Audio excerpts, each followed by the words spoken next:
Karma. Meg fined $150,000 for violating trademark archetypes. Spotify disclaimed all responsibility. Meghan and Harry are dealt a new blow barely a week after $20 million Spotify deal was ditched. Records show the Montecito couple have had a trademark application for their podcast name rejected by US officials. The couple had their application for exclusive rights to Archetypes, the name chosen by Meghan for their podcast, refused by the US Patent and Trademark Office because of the likelihood of confusion with an existing brand. They sought exclusive use of the name in categories like downloadable audio recordings and podcasts for anything concerning the cultural treatment of women and stereotyping facing women.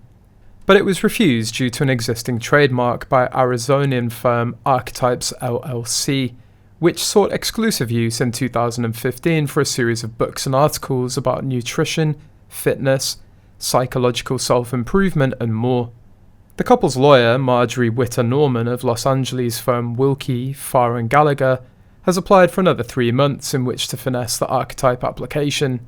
They also both failed to sign their own application to the regulatory body, records show. If Meghan's agency cannot prove that the archetypes are Meghan's, she will be sued. To prevail on a claim of trademark infringement, a plaintiff must establish that it's a valid mark entitled to protection, and that the defendant used the same or a similar mark in commerce in connection with the sale or advertising of goods or services without the plaintiff's consent. Infringement regulations on copyright will have to pay compensation from around $750,000 to $30,000 US for each act of infringement. If the act is intentional, it can be compensated up to $150,000. Meghan's been using this name for a long time, so perhaps she's found out and is aware of the existence of this name.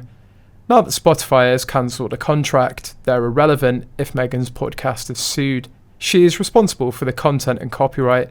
Meghan also made the same mistake last year when she applied to reactivate the TIG trademark. Sloppy much.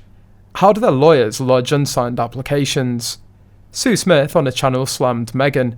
How can this woman keep on her insistence of patenting a word that's impossible to exclusively retain as her intellectual property and will likely never be efficiently monetized as a personal brand? Claiming ownership to the word archetypes and other people used it before for their businesses, that must have been a shock to those two. Meghan tries to make their brand all about empowerment and aspirational and whatever buzzword. But what exactly is aspirational or empowering about two people who got born into and married into wealth? In the UK, they were insulted because royalty still means something there. But in the US, where it's all about meritocracy, they just come off completely banal and condescending.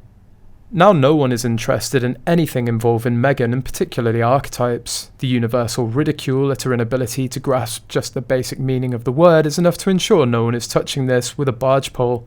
Even Harry's basically a lost cause as well. The public will never buy into their crap, they're done.